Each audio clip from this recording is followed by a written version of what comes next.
So ರಾಜ್ಯದ ಮೂಲೆ ಮೂಲೆಗಳಿಂದ ಬಂದಂಥ ಎಲ್ಲ ಕಾರ್ಮಿಕ ಮುಖಂಡರಿಗೆ ನಾನು ನಮ್ಮ ಕಾರ್ಮಿಕ ಸಂಘಟನೆ all India United trade union centre AIUTUC Karnataka ರಾಜ್ಯ ಸಮಿತಿ ಪರವಾಗಿ ತಮ್ಮೆಲ್ಲರಿಗೂ ಕ್ರಾಂತಿಕಾರಿ ಶುಭಾಶಯ ಹೇಳೋದಕ್ಕೆ ಇಷ್ಟಪಡ್ತಾ ಇದ್ದೀನಿ.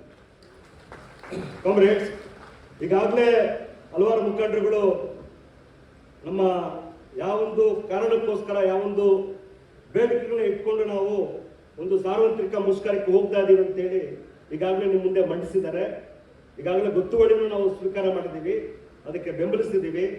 ಸೊ ಇಲ್ಲಿ ಇಡೀ ನಮ್ಮ ದೇಶದ ಪರಿಸ್ಥಿತಿ ತಗೊಂಡ್ರೆ ದುಡಿಯುವ ಕಾರ್ಮಿಕರ ಪರಿಸ್ಥಿತಿ, ಹಾಗೆಯೇ ರೈತರ ಪರಿಸ್ಥಿತಿ ಬಹಳ ಗಂಭೀರವಾದಂಥ ಸವಾಲನ್ನು ನಾವು ಎದುರಿಸ್ತಾ ಇದ್ದೀವಿ. ಇವತ್ತು ಕಾರ್ಮಿಕ ವರ್ಗದ ಮುಂದೆ ಬಹಳ ದೊಡ್ಡ ಸವಾಲುಗಳಿದ್ದಾವೆ. ಅದೆಂಥ ಸವಾಲು ಅಂತ ಹೇಳಿದ್ರೆ, ಇವತ್ತು ಆಳುವ ಸರ್ಕಾರಗಳು ಬಂಡವಾಳಶಾಹಿಗಳ ಒಂದು ಹಿತಾಸಕ್ತಿನ ಕಾಪಾಡೋದಕ್ಕೋಸ್ಕರ ಒಂದು ಸರ್ವಾಂಗೀಣ ದಾಳಿಯನ್ನ ಇವತ್ತು ನಡೆಸ್ತಾ ಇರ್ತಕ್ಕಂಥದ್ದು ನಾವು ನೋಡ್ತಾ ಇದ್ದೀವಿ. ಈ ನೀತಿಗಳು ಬಂದಿರತಕ್ಕಂಥದ್ದು ಆಕಸ್ಮಿಕ ಅಲ್ಲ.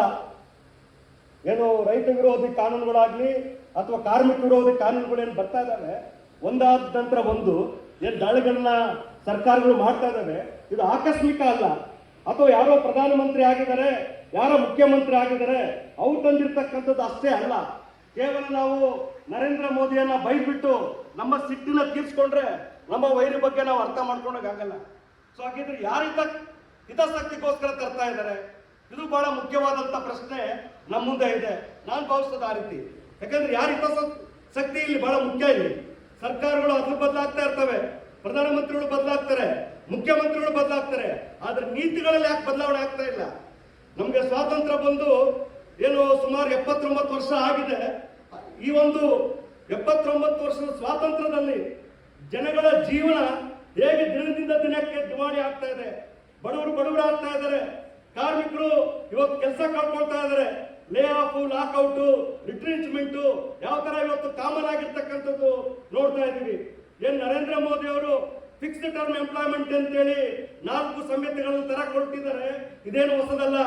ಮೈಸೂರಿನ ಬೇರೆ ಬೇರೆ ಕಾರ್ಖಾನೆಗಳಲ್ಲಿ ಈಗಾಗಲೇ ಫಿಕ್ಸ್ಡ್ ಟರ್ಮ್ ಎಂಪ್ಲಾಯ್ಮೆಂಟ್ ಜಾರಿಯಾಗಿರ್ತಕ್ಕಂಥದ್ದು ನಾವು ನೋಡ್ತಾ ಇದ್ದೀವಿ.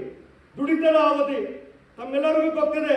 ಹೇಗೆ 8 ಗಂಟೆಯ ಇಡೀ ವಿಶ್ವದಲ್ಲಿ ಕಾರ್ಮಿಕರು 8 ಗಂಟೆಯ ದುಡಿಮೆಯ ಅವಧಿಗೆ ಹೋರಾಟ ಮಾಡಿದ್ರು, ತ್ಯಾಗ ಮಾಡಿದ್ರು ಅಂತೇಳಿ ಇವತ್ತು ನರೇಂದ್ರ ಮೋದಿ ಅವರ ಸರ್ಕಾರ ದುಡಿತದ ಅವಧಿಯ ಒಂದು ಸಮಯವನ್ನು ವಿಸ್ತರಣೆ ಮಾಡ್ತಾ ಇದ್ದಾರೆ. ಅಷ್ಟೇ ಅಲ್ಲ, ಬೇರೆ ಬೇರೆ ಸರ್ಕಾರಗಳು ಕೋವಿಡ್ ಸಂದರ್ಭದಲ್ಲೇ ನೋಡ್ತೀವಿ 10 ರಿಂದ 12 ಗಂಟೆ ವಿಸ್ತರಣೆ ಮಾಡ್ತಕ್ಕಂಥದ್ದು. ಹಾಗೆಯೇ ಕಾರ್ಪೊರೇಟ್ ಮುಖಂಡರುಗಳು ಹೇಳ್ತಾರೆ, ನಾಯಕರುಗಳು ಹೇಳ್ತಾರೆ, ಇನ್ಫೋಸಿಸ್ ಚೀಫ್ ಆಗಿರ್ತಕ್ಕಂಥ ನಾರಾಯಣಮೂರ್ತಿ ಅವರು ಹೇಳ್ತಾರೆ, ನೀವು ದಿನಕ್ಕೆ ವಾರಕ್ಕೆ 70 ತಾಸು ಕೆಲಸ ಮಾಡಿ ಅಂತ ಹೇಳ್ತಾರೆ.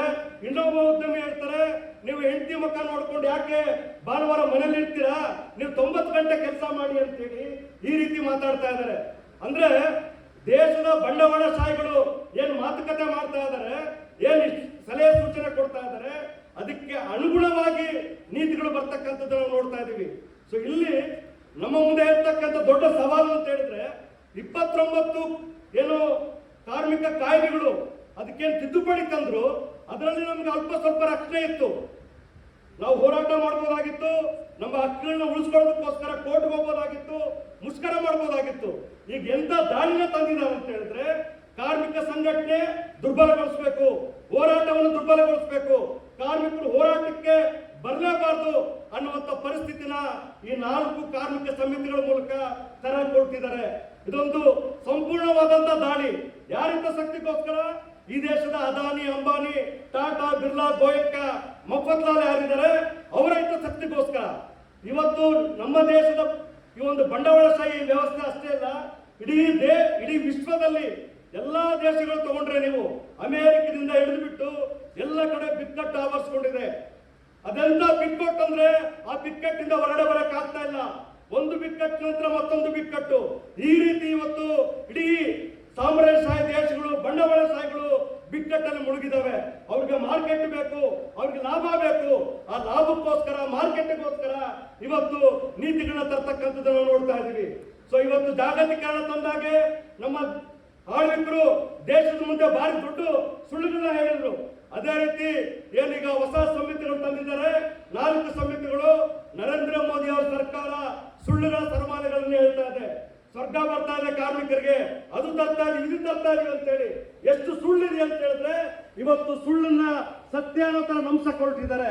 ಸೊ ಇಲ್ಲಿ ನಾವು ಅರ್ಥ ಮಾಡ್ಕೋಬೇಕು, ಇದೊಂದು ಫ್ಯಾಸಿಸ್ಟ್ ಸರ್ಕಾರ. ಇದು ಬರೀ ನಮ್ಮ ದೇಶದ ಆಳ್ವಿಕರು ಅವರಷ್ಟೇ ಫ್ಯಾಸಿಸ್ಟ್ ಅಲ್ಲ, ಇಡೀ ವಿಶ್ವದ ಎಲ್ಲ ಸಾಮ್ರಾಜ್ಯಶಾಹಿ ರಾಷ್ಟ್ರಗಳು, ಬಂಡವಾಳಶಾಹಿ ರಾಷ್ಟ್ರಗಳು ಇವತ್ತು ಫ್ಯಾಸಿಸ್ಟ್ ಮೊರೆ ಹೋಗ್ತಾ ಇದ್ದಾರೆ. ಇದು ಬಹಳ ಮುಖ್ಯವಾಗಿರ್ತಕ್ಕಂಥ ಅಂಶ ನಾವು ಗಮನಿಸಬೇಕು. ಫ್ಯಾಸಿಸ್ಟ್ ದಾಳಿ ಅಂತ ಹೇಳಿದ್ರೆ ಭೌತಿಕವಾಗಿ, ಸಾಂಸ್ಕೃತಿಕವಾಗಿ, ಮೌಲ್ಯವಾಗಿ ಸಂಪೂರ್ಣವಾಗಿ ನಾಶ ಮಾಡ್ತಕ್ಕಂಥದ್ದು.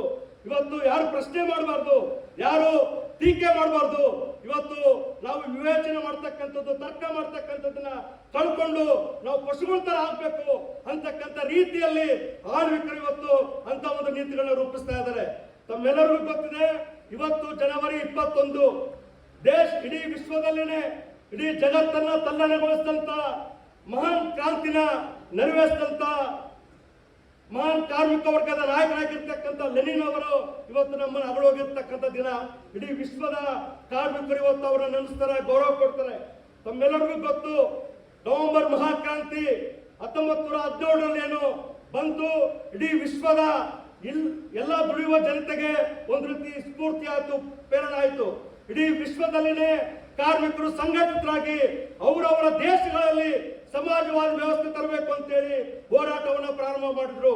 ಇದಕ್ಕೆ ಪ್ರತಿಯಾಗಿ ತಮ್ಮೆಲ್ಲರಿಗೂ ಗೊತ್ತಿರೋ ಹಾಗೇನೆ ಬಂಡವಾಳಶಾಹಿಗಳು ಕಾರ್ಮಿಕ ವರ್ಗದ ಕ್ರಾಂತಿಗೆ ಎದುರು ಬಿಟ್ಟು ಅದಕ್ಕೆ ಪರ್ಯಾಯವಾಗಿ ಫ್ಯಾಸಿವಾದದ ಒಂದು ನೀತಿಗಳನ್ನ ಪ್ರಾರಂಭ ಮಾಡಿರ್ತಕ್ಕಂಥದ್ದು ನಾವು ನೋಡ್ತಾ ಇದೀವಿ. ಸೊ ಫ್ಯಾಸಿವಾದ ನೀತಿಗಳು ಬಂದಿರತಕ್ಕಂಥದ್ದು ಬಂಡವಾಳಶಾಹಿ ವರ್ಗದ, ಸಾಮ್ರಾಜ್ಯಶಾಹಿ ವರ್ಗದ ಶೋಷಣೆ ಉಳಿಸೋದಕ್ಕೆ, ಕಾರ್ಮಿಕ ವರ್ಗದ ಕ್ರಾಂತಿ ಆಗೋದನ್ನು ತಡೆಗಟ್ಟೋದಕ್ಕೆ ಬಂದಿರತಕ್ಕಂಥ ಈ ಕ್ರಮಗಳು.